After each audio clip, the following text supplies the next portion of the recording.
Alright, I'm done with my old intro. It's been like a year now. It's time to mix it up.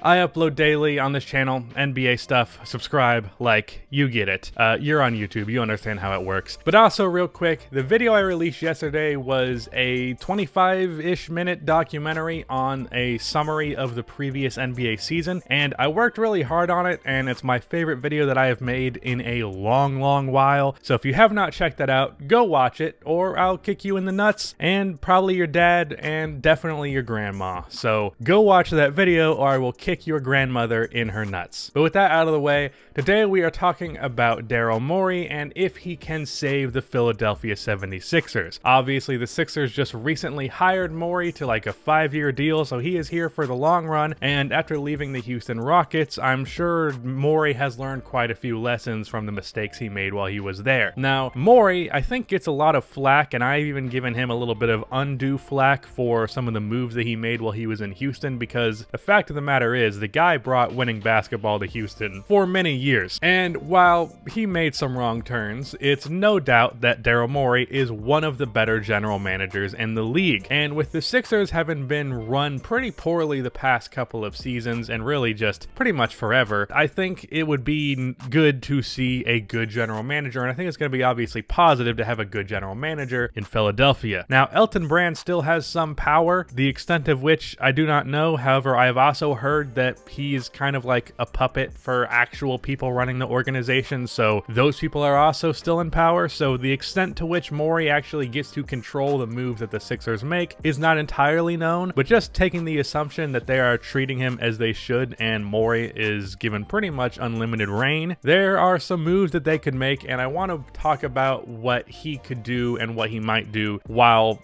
managing this Sixers roster. So the Philadelphia 76ers are in a tough spot. Unfortunately, Elton Brand, or whoever has been controlling Elton Brand, got him to sign Tobias Harris to a max contract despite him not even being an all-star level player, and Al Horford to a close to max contract with him being very old and a center despite the fact that they have Joel Embiid on the team. So because of that, they have a whole lot of money in two players that are not worth that money. One of them kind of fits, but he's more ideal as a power forward, and he's forced to play small forward next to Al Horford, and one of them doesn't fit at all, and he is playing power forward next to Joel Embiid, being a mediocre floor spacer and just making the spacing on the Sixers team overall quite poor.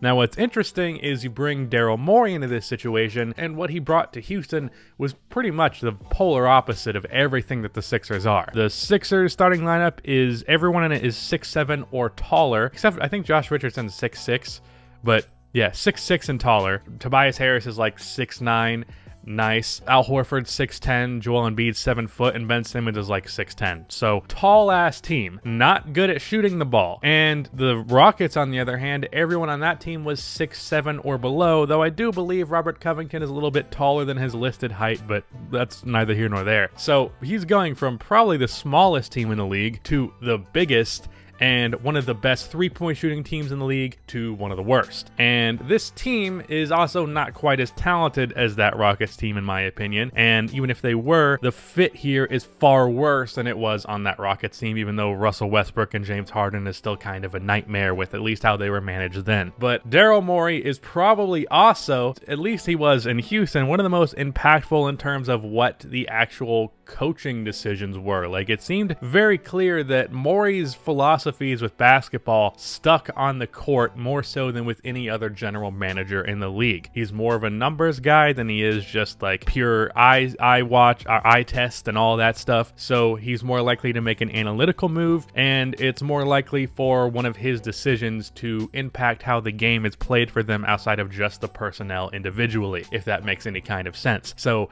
talking about both of these guys now, or both of these, the Sixers and Daryl Morey, the Sixers are not a guy. There's a lot of them, not just one. But how is Morey going to actually manage the Philadelphia 76ers? Well, I think this is certainly an interesting fit, being that there really is no precedent that Morey is a good fit in Philadelphia. However, I also don't think that Morey is like the most I think a lot of people, a Funky Diabetic said this, so this is going to sound like I'm copying him. It's because I kind of am, but people think Morey is a robot, and that's not entirely true. I mean, the guy looked at Chris Paul and James Harden and thought that would be a good idea, despite a lot of the analytics and anything basically based on modern basketball concepts suggesting that that would not be the case.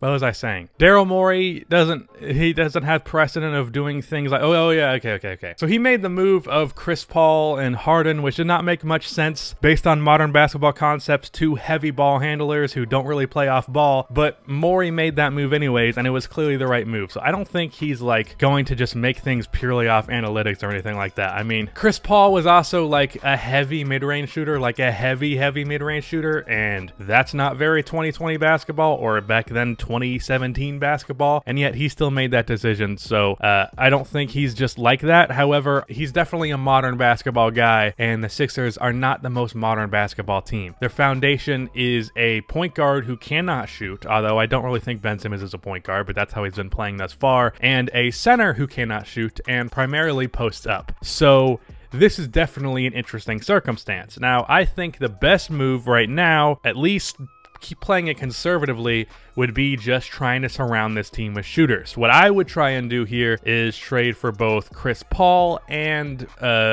Buddy Hield. Now, that is easier said than done. Josh Richardson is probably their best asset on top of all of their first-round picks, and also Matisse Thybulle on top of that. I think the what's the name of that team? The Oklahoma City Thunder. I think they would take Thybulle, Richardson, and they'd probably have to take on Al Horford as well. If you gave them like 3 first-round picks as well, maybe 2 for Chris Paul. This is unscripted, so I'm spitballing right now. That trade for Chris Paul, I think Chris Paul would be great in Philly. On top of that, Buddy Hield.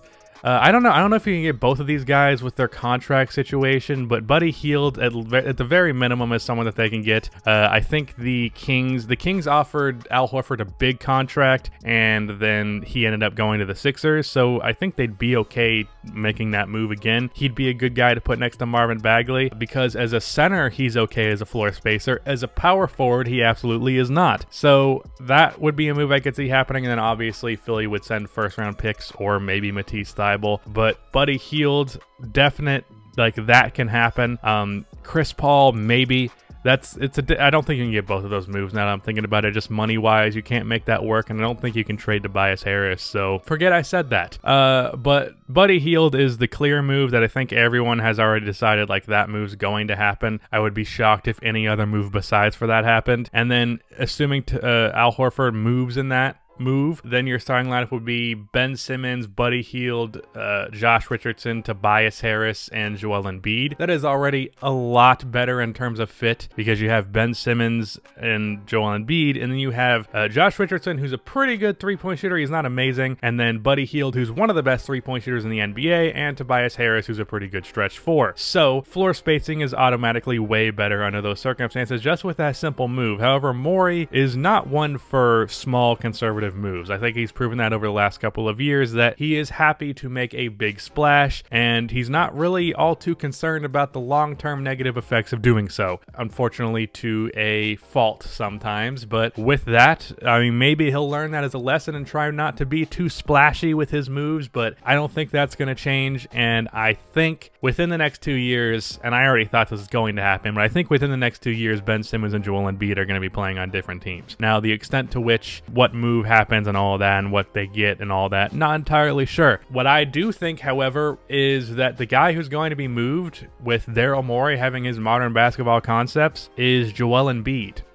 Now, Joel Embiid is also a lot better than Ben Simmons, at least right now he is. Not a lot, but definitely a good bit better. But the idea of Ben Simmons and shooting has been talked about for a good while now, and I honestly think I'm higher on that than most people, and I think Morey would view that as a very good basketball move, and especially modern basketball move. And with Joel Embiid having good trade value, you could get a good amount of shooting and probably some star perimeter player, put him next to Ben Simmons and a bunch of other spacing, and unleash the potential of Ben Simmons and get a whole lot of shooting in there. And I don't know that that's a finals team, team, but I know it would be a damn good team, especially if you're getting a pretty damn good shot creator to play alongside Ben Simmons. I also believe that he would move Ben Simmons to the 5 spot. I think Ben Simmons as a small ball center would be fantastic, both on the defensive end and the offensive end, because you get 4 guys out there who can shoot the ball, and you don't have to worry about guys being too small because you're going to have Ben Simmons as center anyways. So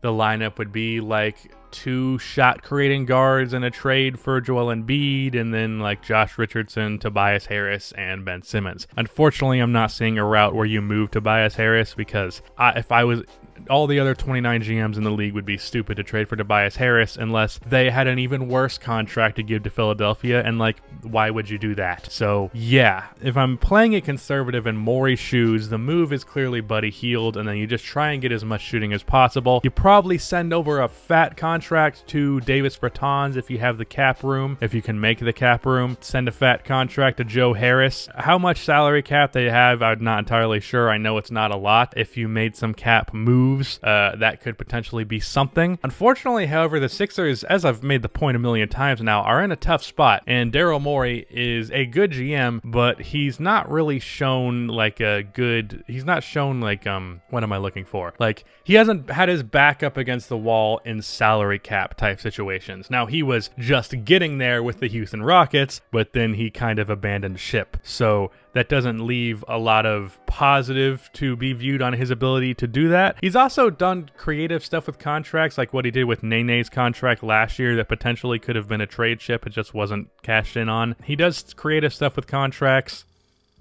So maybe he'll be able to make some sneaky signings or be able to find a move with the cap that no one would really think of. He's definitely creative, but this is definitely going to be a challenge for him. However, as a Sixers fan, if I was a Sixers fan, I'm definitely not a Sixers fan. If I was, I would be excited about this because I honestly thought the Sixers were kind of fucked. Getting Morey in there could definitely turn things around. The extent of which it could be turned around, I'm not entirely sure, but it'd certainly be better than what they're at right now. So can Daryl Morey save the Sixers? Well, unfortunately to me, the Sixers are in such a tough spot that I don't think so, unless he makes a crazy move and that crazy move ends up working out. However, I do know that the Sixers are going to be in a better spot now with Daryl Morey. So that's what I had to say about that. There's going to be a Halloween special video tomorrow, so look forward to that. And again, go watch that documentary unless you don't care if your grandma gets kicked in the nuts, and that's kind of rude. So, you know, go watch it. But if you want to support this content outside of digital like and subscription, I do have a Patreon, so go check that out. Shout out to Rudy for editing this video. His link's going to be in the description. That is the end of this video. Please be sure to like and subscribe for my NBA content like this, and cue the outro music.